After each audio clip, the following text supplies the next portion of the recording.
दोस्तों, ठंड का मौसम आ गया है और अभी यानी नवंबर दिसंबर से लेकर फरवरी मार्च तक मकरध्वज सेवन करने का सबसे बेस्ट समय है। जी हाँ दोस्तों, आज मैं मकरध्वज के बारे में कुछ कमाल की जानकारी देने वाली हूँ। मकरध्वज आयुर्वेद की एक ऐसी पॉपुलर दवा है जिसके बारे में सभी लोग कुछ न कुछ जानते ही हैं। मकरध्वज अपने आप में एक बेजोड़ औषधि है जिसे बड़े बड़े डॉक्टर भी मान चुके हैं। सिद्ध मकरध्वज टॉप क्लास का होता है और इसी के बारे में आज विशेष चर्चा करूंगी। वीडियो आधी अधूरी ना देखें, पूरी जानकारी ले। सिद्ध मकरध्वज पारा गंधक और स्वर्ण का विशेष योग है। यह त्रिदोष नाशक होता है, यानी इसके सेवन से सभी तरह के रोग दूर होते हैं। बस शर्त यह है कि रोगानुसार उचित अनुपात के साथ इसका सेवन किया जाए। सिद्ध मकरध्वज के सेवन से ताकत बहुत ज्यादा बढ़ जाती है। वैसे तो यह पूरे शरीर के लिए लाभकारी है, पर हार्ट, ब्रेन और नर्वस सिस्टम पर इसका सबसे ज्यादा असर होता है। बच्चे, बड़े, बूढ़े, जवान, महिला और पुरुष सभी के लिए यह फायदेमंद है। अनुपात भेद से इसे अनेकों रोगों में प्रयोग किया जाता है। किस बीमारी में इसे किस चीज के साथ लेना है आगे सब बताऊंगी, पर उससे पहले ठंड के इस मौसम में इसका प्रयोग जान लीजिए। चूंकि इंडिया में अभी जाड़े का मौसम आ गया है, कई लोगों को ठंड बहुत ज्यादा महसूस होती है। उनके लिए सिद्ध मकरध्वज बड़े काम की चीज है। तो दोस्तों, अगर आपको ठंड ज्यादा लगती है और गर्म कपड़ों से दबे रहते हैं तो अभी से सिद्ध मकरध्वज का विधि पूर्वक सेवन शुरू कीजिए और फिर देखिए इसका चमत्कार। इसका 1 ग्राम की 8 मात्रा बनाकर शहद के साथ खरल कर सेवन कीजिए और फिर इसका असर देखिए, इसका चमत्कार देखिए। सिद्ध मकरध्वज की मात्रा और सेवन विधि। मकरध्वज को एक विशेष विधि से सेवन करने का विधान है। सही विधि से सेवन करने पर ही इसके सारे गुणों की प्राप्ति होती है। तो अब सवाल यह उठता है कि इसके सेवन की सही विधि क्या है। सिद्ध मकरध्वज को शहद के साथ अच्छी तरह से खरल कर सेवन से इसका पूरा लाभ मिलता है। जैसा कि शास्त्रों में भी कहा गया है, मर्दनम गुणवर्धनम, अर्थात मर्दन करने से इसके गुणों में वृद्धि हो जाती है। जितना पॉसिबल हो इसे शहद के साथ खरल या पेस्ट में डालकर मर्दन कर ही यूज करना चाहिए।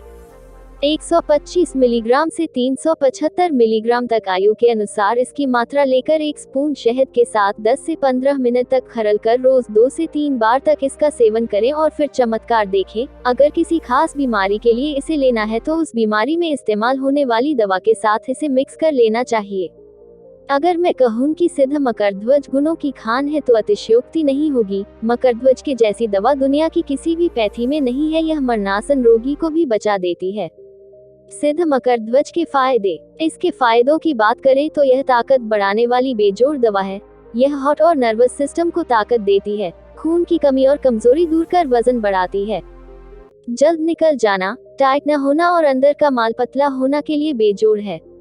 न्यूमोनिया, खांसी, दमा, टीबी, हृदय रोग, हर तरह की बुखार, हर तरह की कमजोरी, चेहरे पर झुर्रियां पड़ना इत्यादि अनेकों रोगों में इसका प्रयोग करना चाहिए। यह रोग प्रतिरोधक क्षमता को बढ़ाती है। बहुत सारे लोग ठंड के मौसम में इसका सेवन कर पूरे साल ऊर्जावान बने रहते हैं। अभी का मौसम इसके इस्तेमाल के लिए सबसे बेस्ट है।